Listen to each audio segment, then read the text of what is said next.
欢迎来到巴巴娱乐呀频道，请订阅频道，所以大家不要错过当天最热门的新闻。我们今天的时事通讯包括以下内容：欢迎来到巴巴娱乐呀频道，请订阅频道，所以大家不要错过当天最热门的新闻。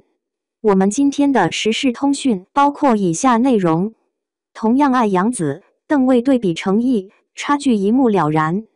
长相思生相依，死相随的梅林虐杀上线后，直接让我抛弃其他男主，直接锁死妖精 CP。这段一开播，直接晋升云和2023年第2部单日有效播放破亿的剧集。盘点杨紫的长相思，惊奇般的发现，杨紫一个人直接带火所有男主男配。不得不说，杨紫自带旺夫体质，几乎每部剧都对男主有 buff 加成，从亲爱的热爱的香蜜沉沉烬如霜到沉香如屑，这次直接4个一起上，跟着杨紫走，年年换男友，这不是内娱蔡文姬是什么？男友一多，比较自然也多起来。作为官方 CP 妖精中的涂山璟邓卫士，当初是被文小六杨紫是捡回家。作为去年爆火的沉香如屑中同样爱杨紫的男主角程毅，难免被拿出来对比一番。程毅强弱结合，暧昧满满。2022年的沉香如屑到底有多火？零宣传空降播出，当晚喜提15个热搜霸榜，上线1周，热度值蹭蹭刷新。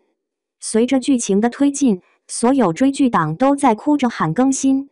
沉香如屑中，严旦杨紫是个摆烂小鲜士，无新鲜接编制的自由人。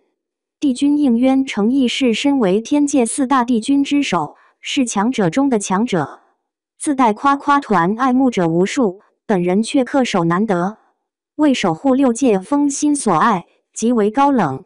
但是高冷人设的背后有一个反差极大的设定，番规君啊，萌出血有没有？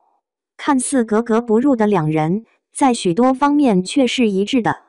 应渊设下的棋局只有严旦才能解开，两人参透了同样的仙法奥义。他们都生性爱自由，严旦违反天条是家常便饭，而应渊的番规癖好或许寓意犯规，为秩序压抑情感的他，其实也是真性情的体现。应渊藏着小私心，把严旦收入自己的宫中做仙士，以训诫之名开始培养严旦，两人感情逐步升温。他们会上房揭瓦谈人生，也会骑着大尾巴鱼看星星，之间的互动也是超有意思。应渊送了严旦一个镯子，正当严旦开心时，直接被弹射出数十米远，不能近身。原来是应渊嫌严旦聒噪，才送了他这个退神器。礼尚往来，严旦直接给应渊来了口棺材。都说只有在真正喜欢的人面前，才会露出幼稚的一面。作为6界最强王者，应渊也只有在严旦面前才展示出自己的小脾气。而严旦也是秒懂，却不戳破他，只是笑着逗逗他。作为6界最强王者，应渊最大的爱好就是欺负严旦。每次欺负完严旦，程毅都有微妙的情绪变化，大大丰富了人物个性。当然，作为高冷男神，最吸引人的地方就在于禁欲。两人隔着屏风听着彼此的呼吸，手心与唇慢慢贴近，瞬间就有那味了。实在克制不住了，直接亲亲，还紧紧抓住严旦的手，不准他走。好一个暧昧迷离的唇欲吻，吻到手心手背都是戏，啃到嘴唇子都破皮。不得不说，在这部剧中，程毅对杨紫的爱直接磕到头昏。除了程毅，这一次邓为也演绎了杨紫的恋人。邓为用心守护，不离不弃。长相思中，4个男人都对小妖杨紫是有感觉，而小妖最终选择了涂山璟邓卫士。涂山璟是小说中小妖的官配，也是唯一对陪伴小妖用心守护、不离不弃、陪他细水长流的那个人。涂山璟是超级世家公子，结果惨遭凌虐，流落成乞丐的时候被小妖救了，取名叶17。涂山璟看似冷漠，其实特别善良、温柔、细致、至真至纯。最关键的是，在他心里，小妖比什么都重要。关键的关键，他对小妖的爱温柔又热烈，只要小妖说不，他就会克制，简直是纯爱战神了。有没有？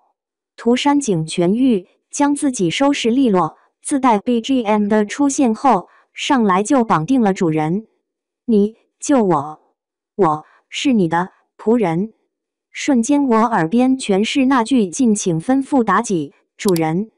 涂山璟对小六简直是有求必应。小六递给他毒药，二话没说直接喝了。小妖吓一跳，他只说你给的。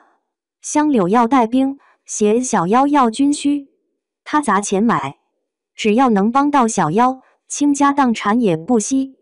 表哥想称帝，借小妖要军火，他不仅明给暗助，还帮忙牵线认识其他氏族子弟。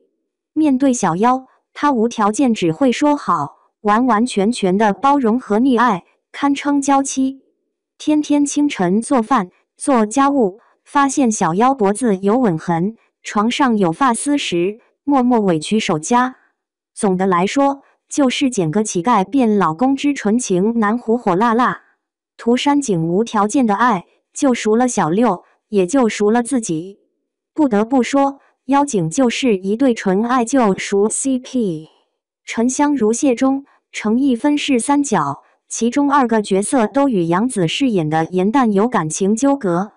两人在一起时，爱意流动，暧昧感满满，旁人一眼就能 get 到他们之间的拉扯。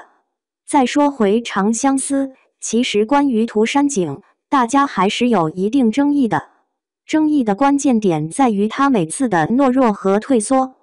在清水镇，当小妖和他约定好一起对付枪玄时，结果他临阵脱逃。刚和小妖约定了15年之约后，他在众人面前又不敢说取消婚约，最后逼得小六愤而离场。不过，这和原著还是有一丢丢不同的。原著中，他是坚定温柔偏爱小妖的叶17，事业上更是足智多谋，拥有帝王之谋略的涂山璟。